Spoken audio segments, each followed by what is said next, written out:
बार सोचा, अगर मैं विनाशक हूँ तो क्या मैं हर चीज का विनाश कर सकता हूँ? क्या मैं ब्रह्मा और विष्णु का भी विनाश कर सकता हूँ? क्या उन पर मेरी शक्तियां कारगर होंगी?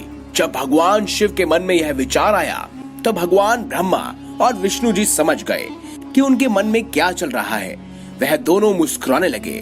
ब्रह्मा जी बोले, महादेव, आप अपनी शक्तियां मुझ पर क्यों नहीं आजमाते? मैं भी यह जानने के लिए उत्सुक हूँ कि आपकी शक्तियां मुझ पर कारगर रहेंगी या नहीं। जब विष्णु भगवान ने हट किया तो भगवान शिव ने जैसे ही शिव जी ने अपनी शक्तियों का प्रयोग किया, ब्रह्मा जी जलकर गायब हो गए और उनकी जगह एक राख का छोटा सा ढेर लग गया। शिव जी चिंतित हो गए, ये मैंने क्या कर दिया? अब इस विश्व का क्या होगा? भगवान विष्णु मुस्कुरा रहे थे। उनकी मुस्कान और भी चौड़ी हो गई जब उन्होंने शिव जी को पछताते हुए घुटनों के बल बैठते देखा। शिव जी पछताते हुए उस राग को मुट्ठी में लेने ही वाले थे कि उस राग से ब्रह्मा जी दोबारा प्रकट हो गए। वे बोले, महादेव, मैं कहीं नहीं गया हूँ, मैं यहीं पर हूँ। देखो, आपके विनाश के कारण इस राग की रचना हुई और जहां भी रचना होती है मैं वहां होता हूँ। इसीलिए मैं आपकी शक्तियों से भी समाप्त नहीं हुआ।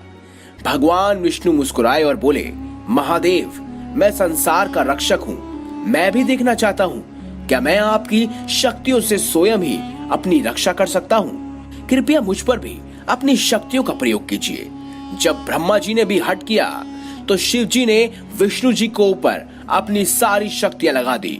विष्णु जी के स्थान पर अब वहां भी राख का ढेर था, लेकिन उनकी आवाज राख के ढेर से आ रही थी।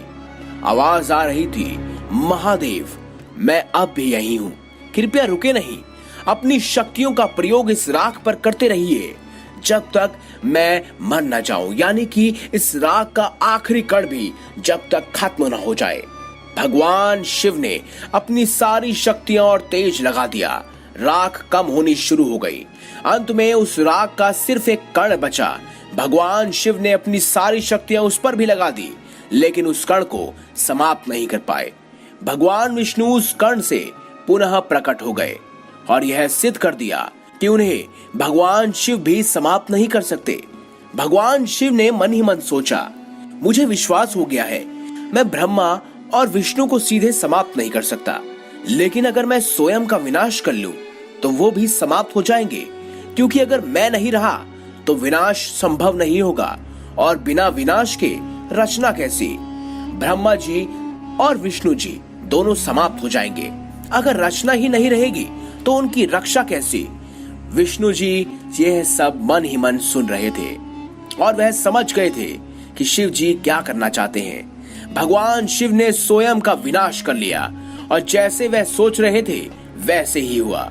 जैसे ही वह जलकर राख में तब्दील हुए, ब्रह्मा और विष्णु भी राख में बदल गए। कुछ समय के बाद सब कुछ अंधकारमय हो गया। वहां उन तीनों देवों की राख के सिवाय कुछ नहीं था। उसी राख के ढेर से एक आवाज आई, मैं ब्रह्मा हूँ, मैं देख सकता हूँ कि यहाँ राख की रचना हुई है, जहाँ रचना होती है मैं वहां होता हूँ। इस तरह उस राख से पहले ब्रह्मा जी उत्पन्न हुए, उसके बाद विष्णु जी और शिव जी, क्योंकि जहां रचना होती है वहां पहले सुरक्षा आती है और फिर विनाश। इस तरह शिव जी को बोध हुआ कि त्रिदेव का विनाश असंभव है। इस घटना की स्मृति के रूप में भगवान शिव ने उस राख को अपने शरीर में लेप लिया और उसे शिव भस्म कहा जाने लगा। दोस्तों, इससे साफ जाहिर होता है कि त्रिदेव की तुलना आपस में करना व्यर्थ है, क्योंकि तीनों देव ही बहुत शक्तिशाली हैं। जहां रचना होती है वहां ब्रह्मा होंगे और रचना की सुरक्षा के लिए भगवान विष्णु हमेशा तत्पर रहेंगे। और अगर रचना है और साथ ही साथ सुरक्षा है तो ऐसे में आने वाले समय में विनाश भी जरूरी है, क्योंकि विनाश के बलबूते दोबारा रचना नहीं हो सकती।